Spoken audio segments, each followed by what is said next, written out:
Karena ada pertanyaan yang kadang tersisip di situ di kolom komentar, ada juga pertanyaan yang masuk di kontak WA. Di dalam hidup, Gus, di kehidupan ini kan katanya kita ini kan mempunyai diri sejati, Gus. Sebelum kita bisa menemukan diri sejati kita, melupakan peran Allah atas semua yang terjadi. Karena di zaman-zaman akhir seperti ini, saya banyak mendengar kadang-kadang orang gampang galau, kadang-kadang ekonomi sulit, gampang risau, begitu. Nah, hidup kayaknya nggak tenang. Buat panjenengan yang bertanya di kolom komentar, tertuju kepada saya di situ. Jenis golongan jin apa sih yang paling ditakuti? Man arafa nafsahu faqad arafa rabbahu.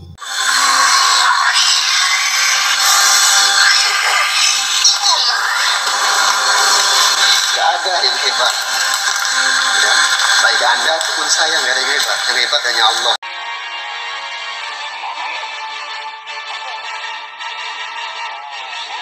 Dosa yang paling besar dan akan sangat bahaya bila muslim terbawa.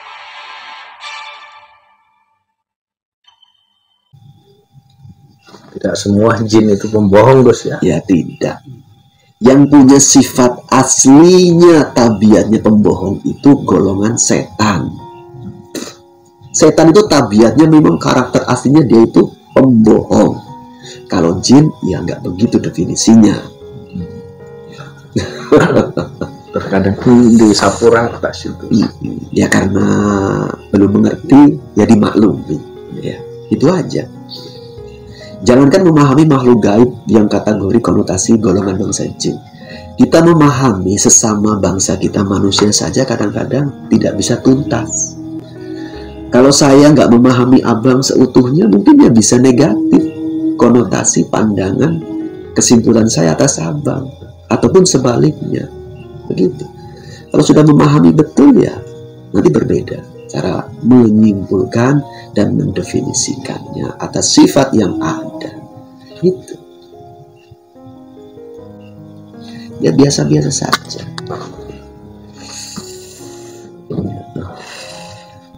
Saya pernah membaca di kolom komentar ada penonton kita yang bertanya.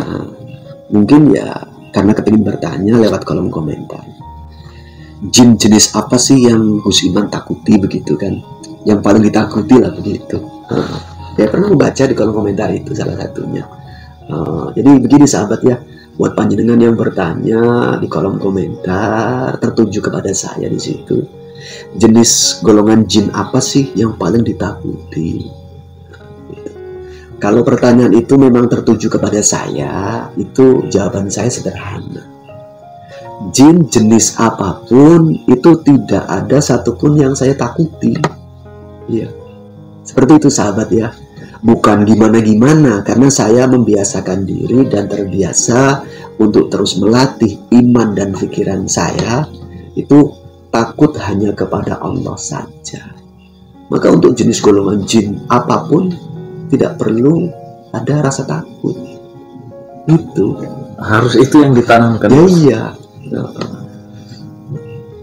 Jin pun makhluk. Apakah jin itu hebat seperti yang kita bayangkan? Sebetulnya enggak. Sebetulnya enggak, itu bila mana iman kita kuat kepada Allah. Gitu. Jin itu bisa memahami kok saat manusia itu lemah imannya. Begitu. Tapi hanya sosok kuntilanak, pocong, gitu. Itu perasaan udah ditakuti banget. Itu seperti itu. Ada juga yang bertanya di kontak WA, kepingin mengerti Gus, sebetulnya apakah Gus Iman ini ustadz ataukah apa dan berapa bersaudara ya. Jadi buat panjenengan yang bertanya seperti itu, saya ini bukan ustadz, bukan siapa-siapa, itu sahabat ya. Jadi saya hanya umat Islam yang ya kategorinya awam. Namun saya umat Islam yang mungkin berupaya dan berusaha untuk ya sebisa mungkin semampu kita masing-masing untuk mengamalkan apa yang difahami dalam Islam. Hanya itu. Jadi saya bukan siapa-siapa. Perkara saya berapa bersaudara itu begini sahabat ya. Saya banyak saudaranya. Ya, cuma karena sementara ini saya lagi di Sumatera Utara, saudara-saudara kandung saya itu berada di Pulau Jawa. Begitu. Jawaban sekilas dan padat lah begitu. Ya. Perkara siapa ayah saya, siapa mama saya itu ya kalau kepingin jumpa langsung boleh nanti saat saya lagi di Pulau Jawa boleh kita temu darat jumpa supaya bisa kenal begitu. Tapi perlu saya garis bawahi, saya ini bukan siapa-siapa ya, begitu. Karena ada pertanyaan yang kadang tersisip di situ di kolom komentar, ada juga pertanyaan yang masuk di kontak WA. Di dalam hidup Gus, di kehidupan ini kan katanya kita ini kan mempunyai diri sejati Gus. Sebelum kita bisa menemukan diri sejati kita, artinya kita hidup dalam kepalsuan diri gitu Gus. Pendapat Gus Iman bagaimana? Kalau pertanyaannya dalam diri kita itu ada diri sejati, ya iya memang ya. Namun munculnya pertanyaan itu dan jawaban atas pertanyaan itu berdasarkan pandangan kaji pelajaran di hakikat sebetulnya. Itu masuk ke hakikat. Iya, di hakikat. Maka diri sejati itu ya ada. Dan kalau bisa ya kita pahami diri sejati ini. Namun ya tidak serta-merta barang siapa belum bisa menemukan sejati ning diri atau diri yang sejati itu hidup dalam kepalsuan. Ya gak begitulah. Iya, gak seperti itu. Hanya dengan definisi sih. Iya. Kita maklumi lah. Gak apa-apa. Kalau bisa ya begitu kita pahami. Man arafa nafsahu faqad arafa rabbahu. Barang siapa mengenal dirinya, jadi arah dirinya yang dimaksud itu ya diri yang sejati, maka dia mengenal Tuhannya, atau niscaya dia pasti mengenal dan memahami Tuhannya. Itu arahnya menuju kepada hakikat ya. Kalau untuk kalangan syariat, tingkatan sudut pandangnya memahami itu kadang-kadang agak dianggap membingungkan.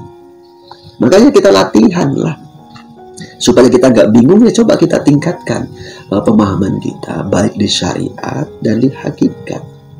Begitu, nanti ketemu. Harus kita kuatkan dulu syariat Gus. Ya kita kuatkan syariat kita. Begitu.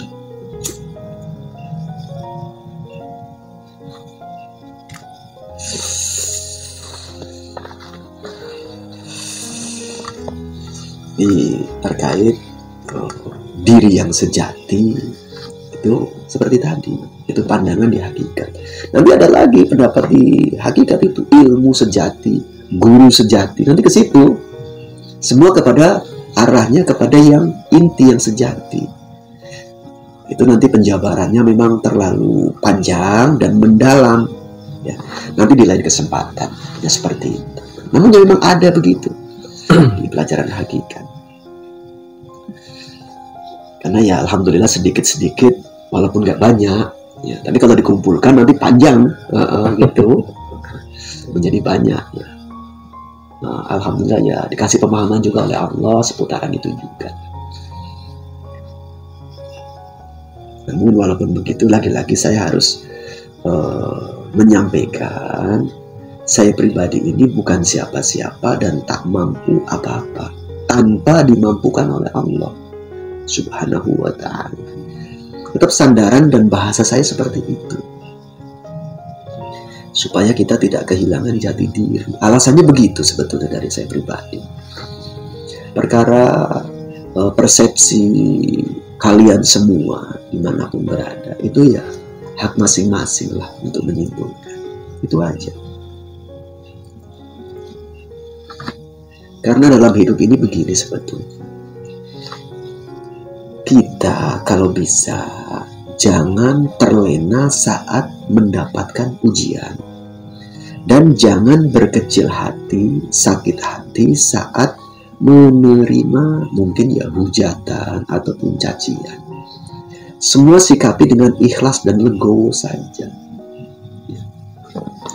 Supaya hidup kita ini tenang. Karena mustahil kita berharap semua orang itu suka sama kita dan memunculkan pujian. Semua. Mustahil. Nggak mungkin. Maka kita ya harus siap dengan kedua sisi yang berbeda itu. Maka biasa-biasa saja lah. Supaya kita tetap tenang, enjoy. Kita didik ruhani kita. Kita didik nafsu kita. Supaya sampai, ya gimana sih supaya mutmainnah itu betul-betul sehat dalam diri kita. Ya, nafsu mutmainnah itu. Memang kalau kita sikapi dengan, ya katakanlah nafsu kita kadang naik, nafsu amarah, amarohu. Ya. Saat kita menerima pujian, senang kita. Saat kita menerima cacian, hujatan, marahlah kita, sakit hati kita. Kalau mutmainnah yang menyikapi itu, biasa-biasa aja. Dua versi jenis kejadian seperti itu, biasa saja, tetap tenang, enjoy. Dikembalikan semua itu bagian daripada takdir Allah. Benar? Itu aja sebetulnya.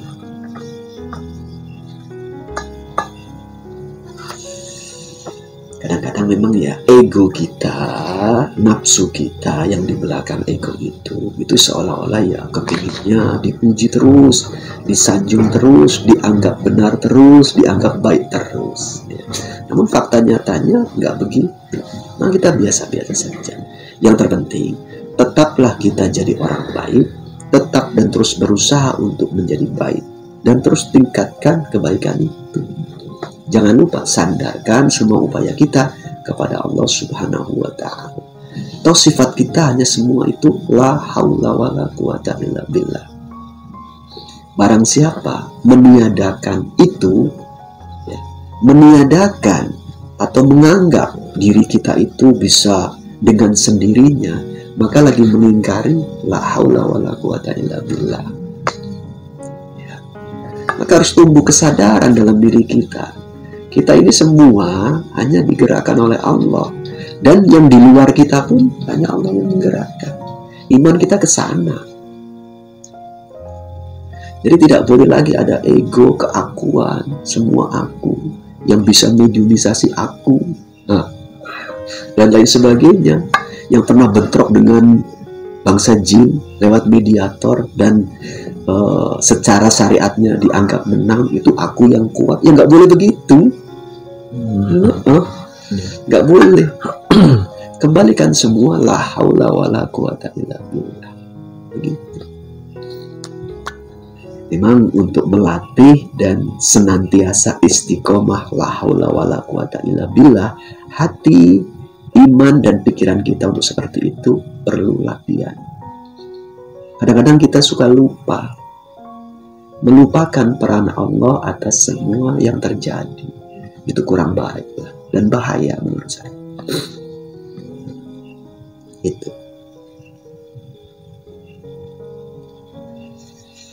Jadi kesimpulannya ya begitu sajalah menyikapi hidup ini dengan biasa-biasa saja. Namun jangan lupa tetap tawakal ditingkatkan, ikhlas juga terus guna untuk dilatih, dan jangan lupa kita ini hanya sebatas digerakkan oleh Allah. Gitu. Jadi yang berpendapat jin itu ada, ya benar. Yang berpendapat jin itu nggak ada, ya benar. Karena nggak pernah melihat Gus. Begitu. Ya. Benar sesuai takaran masing-masing. Maksud saya begitu loh. Tapi aslinya yo ada. Begitu. Saya tidak terlalu mudah guna untuk menyalahkan bila mana ada perbedaan. Selagi perbedaan itu kita pahami betul akar permasalahannya. Andai kata ada orang yang belum pernah jumpa saya, beranggapan dan menganggap saya itu sudah tua, apakah itu benar? Ya benar.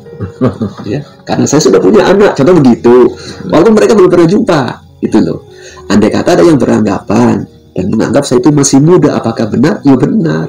Karena saya masih punya orang tua. gitu loh. Tapi saya masih muda, gitu loh. Jadi dua pendapat itu saya benarkan, itu saja. Jadi begitu sahabat ya, obrolan ngalor ngidul, namun intinya mudah-mudahan ada ya walaupun sedikit benang merah, intisari guna untuk sedikit menambah wawasan kehidupan kita. Jadi ya sikapilah hidup ini dengan kedewasaan dan kematangan pengetahuan supaya kita itu enjoy dan bisa tetap nikmat dalam menjalani kehidupan ini. Itu sahabat ya. Apalagi yang kepingin digali dan kepingin dipertanyakan oleh kalian guna untuk menambah wawasan dalam kehidupan ini. Saya persilahkan. Gimana Pak Main? Ingin coba mendengar. Gitu. Ya, boleh bertanya Sandimun. Iya, boleh. Sandimun memang ya begini sahabat ya, dan Akmal pun memang begini ya. Di luar mediumisasi ya begini. Saat mediumisasi ya tentunya sahabat semua sudah paham ya, seperti itu. Punya karakter dan khas masing-masing. Memang kadang-kadang ada juga yang masuk pertanyaan itu ada yang kangen dengan mediumisasi makhluk gaib yang dari kayangan. Itu ya ada.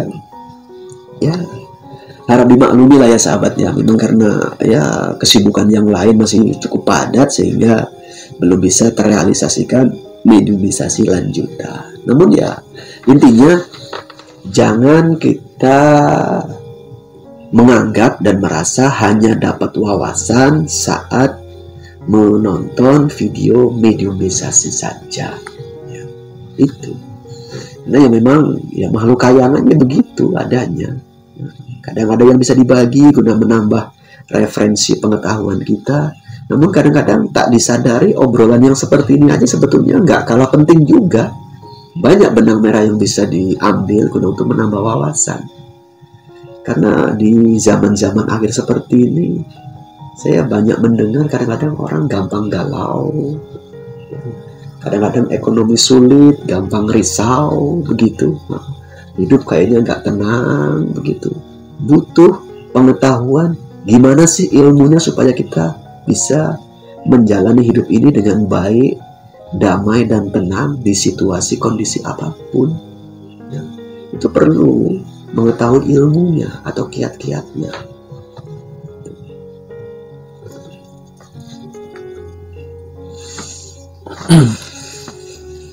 Ini Gus, di dalam hidup ini kan tidak terkecuali di luar diri saya pribadi maupun ya teman-teman maupun yang di luar sana terkadang mengalami pikiran yang kalut gitu. Sebenarnya apa sih permasalahan yang kami hadapi Gus? Kenapa kok bisa kalut gitu? Seperti itu Gus. Kalau pertanyaannya seperti itu, jawaban saya sederhana dan langsung kepada intinya. Karena kurangnya ilmu pengetahuan. Gitu. Langsung mendasar ya jawaban saya. Karena yang dihadapi oleh kita semua itu kan berbeda-beda dan problemnya pasti berbeda. Namun kalau keilmuannya mencukupi dan siap guna untuk menghadapi semua problem apapun yang kita hadapi, ya kita enjoy saja. Lagi-lagi ya saya ulang balik, minimnya ilmu pengetahuan di situ. Iya sebetulnya. Maka terus tingkatkan ilmu pengetahuan guna untuk membackup kehidupan ini yang kita jalani. Itu.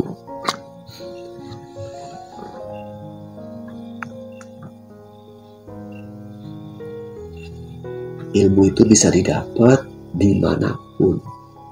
Saat bareng guru bisa dapat ilmu pengetahuan. Saat bareng kawan bisa dapat ilmu pengetahuan.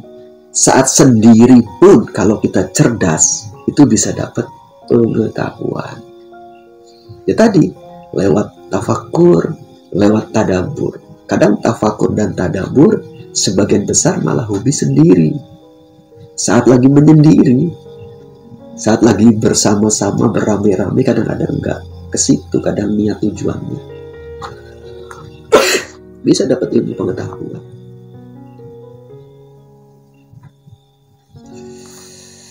Tafakur itu bisa juga dilakukan beramai-ramai. Bisa, asal tahu konsepnya. Namun seringnya itu seringnya tunggal. Ya, artinya sering sendiri tafakur. Karena kadang-kadang tafakur dan tadabbur secara beramai-ramai kadang-kadang gampang pecah atau buyar. Ya, visi misi tadabbur dan tafakur kita kadang itu. Dalam dunia thariqah kan ada yang namanya suluk, kadang seperti itu. Itu pun bagian daripada itu juga sebetulnya. Ya, tafakur. Mana tahu ada yang mendalami lewat jalur thariqah atau tarikat, di situ ada konsepnya. Lewat suluk, merenung mendalam dengan zikrullah dan lain sebagainya.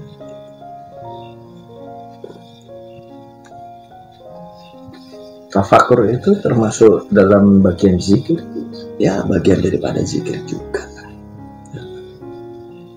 Kalau setiap aktivitas apapun yang kita lakukan, ya, baik sendiri ataupun beramai-ramai, itu endingnya kepada Allah, itu bagian daripada zikir.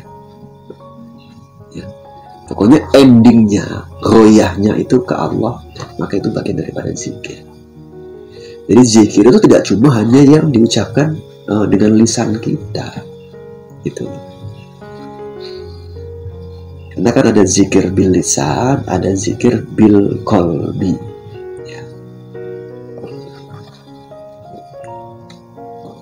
Seperti itulah. Masih ada yang ingin dipertanyakan lagi atau bagaimana? Nah, kalau masih ada saya kasih ruang dan waktu. Namun kalau kiranya disudahi sementara pertemuan kali ini, ya tentunya kita maklumi. Saya rasa Cukup lah gitu ya. Saminun cukup? Iya cukup ya. Ya mudah-mudahan sedikit obrolan, pertanyaan yang diajukan dan jawaban yang saya berikan, walaupun sederhana dan singkat, mudah-mudahan ada sisi positifnya. Dan ya kurang lebihnya, karena saya pun manusia biasa, tentunya terbatas atas wawasan saya. Kalau kepingin mendalam dan lebih luas lagi, tentunya nanti bisa kita sediakan waktu di lain kesempatan, karena membahas pengetahuan itu tak pernah habis sebetulnya penjabarannya. Ya mudah-mudahan kurang dan lebihnya bisa dimaklumi oleh sahabat kita semua yang hobi menonton video-video dari kita tentunya. Kurang lebihnya mohon maaf sahabat ya, itulah sedikit obrolan yang ada. Dan mudah-mudahan panjenengan semua bisa memahami dengan tuntas, tidak terjadi gagal faham. Kurang dan lebihnya saya melakukan obrolan bareng anggota di sini dan di penghujung mewakili juga. Bila mana ada obrolan tutur sapa bahasa yang kurang berkenan, harap dimaklumi dan dimaafkan. Dan gak kalah penting, semoga panjenengan semua terhibur atas sapaan dari kami. Uluran tali persaudaraan, tali silaturahim, walaupun hanya melalui media YouTube tentunya. Seperti itulah.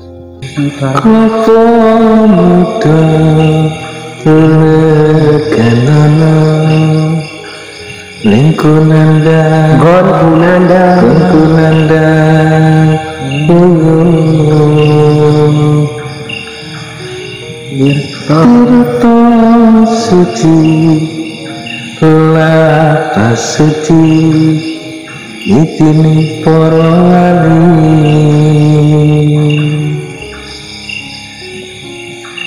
ingsun amuji ingsun nyuci